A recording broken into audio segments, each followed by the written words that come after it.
د جینۍ په اولني ځل جیس کې سفر کاوه چې ټول خلک یې قابو غر کړی. ملګرو ویډیو راسره مکمل وګورئ. دا واقعه په چاینا کې راغلې ده. دا یوه جینۍ چې ده نو دا په اولني ځل باندې په جیس کې سفر کاوه.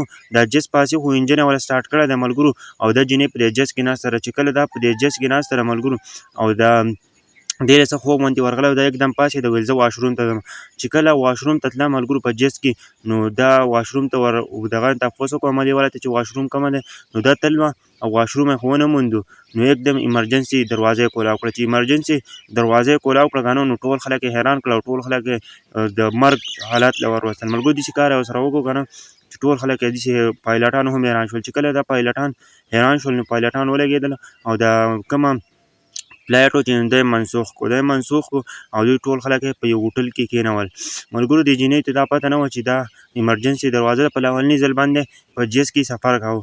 هغه نه پس چې دی ملګرو دوی ټول په هوټل کې کېناستل. هغوی ولې روپۍ هم ورکړې چې ته خوراک مراک پرې اوس وکړي، ځکه چې فلایټ خو منسوخ شوی دی، دوی خو غټه خرچه وشوه.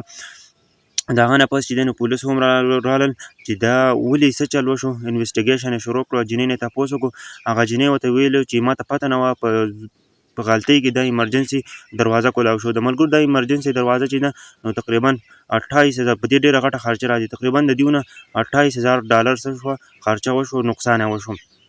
ولې په څه وجه چې دغه ایمرجنسي دروازه چې ده نو دا خو په هر ټایم کې نشي کولاولی. چې کله یو داسې وخت راشي چې ایمرجنسي بیخي او هغه په کولاوی خامخا، ځکه چې بل ورځ په پېښور کې کومه باچاخان ایرپورټ کې چې کومه واقعه راغلې وه په هغه کې، نو د دې وجې نه نو دې جینۍ چې دی نو ټول خلک په خطره کې واچوه او ټول خلک یې داسې پایلټان یې هم حیران کړل او شو فلایټ یې هم منسوخ شو، صرف د یوې جینۍ د وجې نه، ځکه چې هغه ته دا پته نه وه چې که نه چې په دې فلایټ کې زه باتروم په ځای باندې ایمرجنسي دروازه کولاو کړې وه.